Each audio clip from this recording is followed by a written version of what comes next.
As a person in the crowd, I am merely a bystander of the world around me. I do not have control. I do not have a say at times. I simply am watching the world change. As Jesus makes his way to his death, he is carrying us with him, each and every one of us. He is carrying our fears, our doubts, our worries, and our faults. He carries us when we do not know. The first station. Jesus is condemned to death. The crowd is grumbling about what is about to happen. There are cheers of confusion, hate, anger, doubt, and all I can hear is their words exchanged, and it weighs on me. But a man stands in the distance as a prisoner. Pontius Pilate is yelling out for the crowd to issue a sentence for this man. They shout for this man to be crucified. This man looks quiet and harmless. A rioter next to me nudges me to join in. I cannot help but feel pressured into chanting along with them. Why are they condemning this man that they do not know? I stand among the crowd, hoping for clarity. Similar to the confusion this man experienced, we are in our own time of confusion. What do we do? How do we react to the panic? What is happening? There are so many questions up in the air right now, waiting for answers. Much like this man, we must continue to search for the clarity and truth in this pandemic. As Christians, we must continue to pray and read our Bibles while awaiting both worldly and spiritual answers. Answers will present themselves in time, but until then, we must do what we can to remain calm and dig into God's truth and reassurance. The second station. Jesus takes up his cross. A man is pushed out onto a rough and rocky path. His body is blooded and beaten. He looks as if he might cry as he holds his head low. What could be going through his mind as the crowd taunts him and spits at him? There are others in the crowd who are quiet, silent even. This man looks to his right and his left as he seeks something comforting in this time when he is scared and helpless. Will someone help him? He screams in pain as the splintered wooden beams are dropped on his bare back. He looks up one last time, but stares ahead as he slowly picks up his feet to continue forward. In this time of confusion in the world around us, God calls us to do the same thing He has always called us to do, to carry our cross. We are asked to continue on in our struggles, in our loneliness, and in our circumstances. Today's circumstances leave us stuck, but we must remember that we have help in carrying our cross. Not only help from our loved ones around us, but also finding help in our God. The third station, Jesus falls for the first time. As I make my way around the city, a huge crowd gathers in the distance. They are swarming around something or someone. I move to a bit higher ground to see what has happened. The crowd grows loud and continues to yell and cry out as a man slowly stands back up.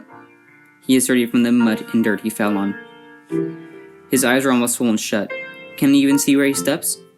The crowd begins to part around him and he turns to step back onto the path. But as he takes a step and looks up to meet my eyes, he sees me standing there, doing nothing. How can I help this man I do not know? How can I say anything in a time like this? He nods his head, turns, and starts on his path again. How does this man walk forward when he cannot see? There are times in life when we stumble and fall away from our faith. In these moments, we forget all that Jesus sacrificed for us. Jesus fell on the cobblestone path, crushed by the weight of our sins. However, no matter the weight of the cross or the impact of the fall, Jesus continued his faithful walk for us. We must live in this example by remembering to stay constant in our faith and to carry our crosses with the same dignity and purpose of Jesus.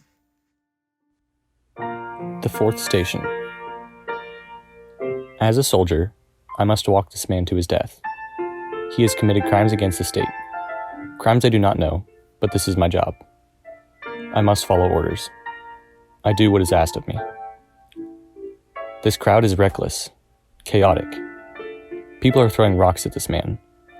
There is no friend here, but a woman steps out from the crowd, weeping. Her tears fall, but no noise escapes her. It is his mother. I am not allowed to have people interfere with this sentence, but as she looks at her son, her beaten son, I cannot help but look away. Look away so they can have their moment.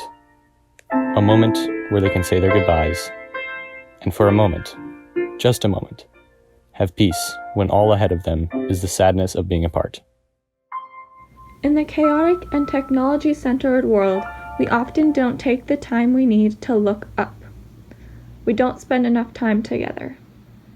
Now that we are stuck in our homes, we are beginning to realize how much we need each other. Our best chance is today to create those connections that bring peace into our lives. Day to day, we don't know what will happen. That is why, just as Jesus took time with his mother, we must take time with those that are closest to our hearts.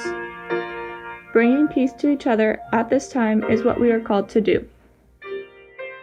The fifth station. Simon helps Jesus carry his cross. Why me? Why should I help this man? I simply have come from afar, passing by this crowd gathering as a man walks to his death. And now these soldiers pick me out of a crowd and drag me to the middle of the path. I do not want to be here, in the middle of all of this, pressured to help this man. I did not ask for this, but I guess neither did he. This man looks harmless. He can barely lift the cross at his back, but he still has so far to go. As I walk past this man hunched over as the cross digs into his back, he reaches out and grabs my hand. He suffers and is weak, but he grabs my hand with strength. Kind strength. He thanks me, for I do not know who this man is, but I will help. It can sometimes be hard to put ourselves into someone else's shoes. We may know their situation and just not want to feel what they're feeling, or we may not know what their situation is at all, but we have to. We have to try to understand what they are going through to help them. Simon was a complete stranger to Jesus, but yet he looked past that and helped Jesus carry his cross. I can only imagine how grateful Jesus was to Simon. That one small act of kindness probably meant the world to Jesus. Even in this time of isolation, we need to remember to reach out to others, put ourselves into their shoes, and to try to help them through this difficult time. The sixth station. Veronica wipes the face of Jesus. I stand here being pushed and shoved as everyone wants to see the man walking to his death. Why is this something we are craving to see and know? A torture of a human, for all I know, who has done nothing wrong. The crowd continues to weigh in, as Jesus makes his way towards us down the path. I cannot just stand here. As each turn on this path, he is greeted by a cruel person, humiliating him, mocking him, and tearing him down. He needs to see some sort of comfort, some sort of hope. My heart rises and my feet start to carry me toward Jesus. I nudge past the people in front of me, sneak past the guards, and step in front of him. I raise my hands to remove my veil. I try to carefully clean his face. I don't know what more I can do, but I hope by clearing his face, he can see that there is hope. There is good still out here when everything else is a mess. In today's world, there always seems to be a shortage of hope. Whether it be violence, hate, or disease, we can never seem to have enough encouragement in society to counteract these negative things. But this is where we come in. Like Veronica did to Jesus, we must act as the ray of hope in today's darkened condition. Jesus realized that there was still hope when Veronica wiped his face, which gave him the courage and strength to continue on. In today's time of fear and panic, we must be the Veronicas of society, bringing hope to the chaos. The seventh station. Jesus falls the second time. This man continues on a path where he knows his fate, but why does he not just give up? What is the purpose for continuing through his pain? This humiliation. He stumbles and falls. He screams out in pain. He clearly is not strong enough to bear anymore. So why does he continue?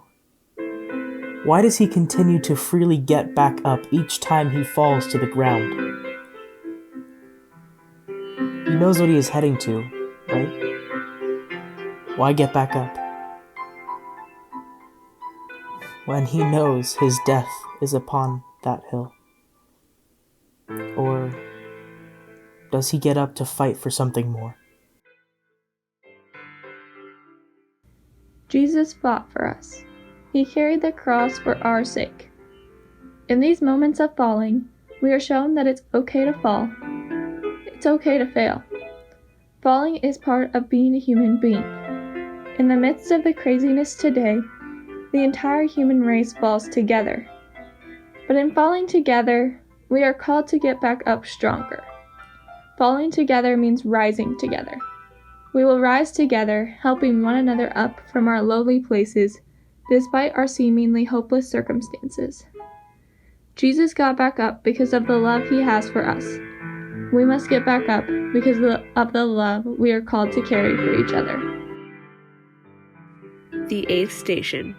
Jesus meets with the women of Jerusalem. A group of women and myself heard the news that a man is being crucified. Is he a prisoner? Is he a man unjustly condemned? We have only heard rumors about this man's life, what he has done, and who he claims to be. We do not know him, but we seek to know the news he shares, of goodness, of life, and of hope. We call out to him as he passes by. He hears our cry and inhales deeply as he turns to look at us. And as he blinks, quiet tears roll down his cheek, but are accompanied by a slight glimmer of peace. He has confirmed the unknown. Those women wanted to meet Jesus and hear what he had to say. They were truly curious about who Jesus was and what a relationship with God was like. We have to be curious about God like they were. We must desire to improve our relationship with God. During this time, when we miss our family and friends, know that you have the greatest love possible at your fingertips at all times. Our relationship with God didn't go anyway, even though we may feel isolated from our loved ones. So take some time to pray and dive into your relationship with God. The ninth station. I cannot bear to see this man fall again. The prisoners alongside Jesus have not struggled as much as he has. He continues to crumble under the weight of the cross. It gets heavier and heavier with each step he has taken since we placed the cross on his back. Even through his weakness, even through his pain, even though he takes each step and continues to fall, he seems to grow in his mission to continue on. He picks up his cross each and every time, and he continues on. He continues on with a purpose. What purpose awaits him at the top of the hill? Perseverance is a difficult skill to acquire. In this world of pain and suffering, it is sometimes hard to motivate ourselves to continue. Nevertheless, we must look at these trying times as a way to grow closer with our God.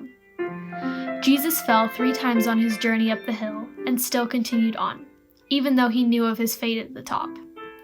We must live in this example by continuing to follow our dreams and achieve our goals through Christ, regardless of the obstacles in our way. The 10th station. Jesus is stripped of his clothes. This man is a prisoner like us. He claims to be a king. Pathetic and cowardly, they have called him. He is too weak to even walk and carry a beam across his back. How can he be a king? He has walked with us for miles out of the city, as all 3 of us prisoners walked to our death. But why is he so special in receiving his attention? We are common people with no purpose and no dignity. Or at least any shred of dignity left is taken away from us. As they strip us from our clothes, where is his money? Where are his fine clothes and jewels? Where is his power as king in this moment? He shakes and covers himself as he casts his head down in humiliation. But as the crowd becomes quieter, as the soldiers prepare our crosses, he gazes up to his fate, not in rage or anger, but in love. What does he see in this cross that is about to cast him into the air, delivering his fate? What is he thinking in this moment of confusion? As we see it, a king is defined by his riches.